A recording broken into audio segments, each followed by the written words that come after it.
Icebox cakes couldn't be easier, and this strawberry shortcake version is no exception. First, we need to make some whipped cream. I used 2 cups of heavy whipping cream, then added about a half a cup of powdered sugar, followed by 1 teaspoon of vanilla extract. Now for the whipping part. You'll need some strong arms for this, or an electric mixer to beat until firm. From there, take a scoop and spread it out in the bottom of a loaf pan lined with plastic wrap or parchment paper for easy removal. Now add a layer of shortbread biscuits. I'd actually recommend breaking them up a bit to make it easier to cut later, something I forgot to do here. Next is another layer of cream, followed by freshly cut strawberries.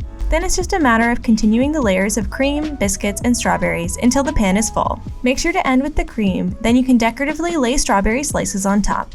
And this is an ideal dessert to make the day ahead because it needs to chill in the fridge for at least 4 hours to allow the cream to soften the biscuits. Once chilled, remove from the pan, then carefully cut into slices. It's true it looks like a bit of a mess, but it's a delicious mess. If you enjoyed this video, check out one of these and subscribe for more amazing recipes.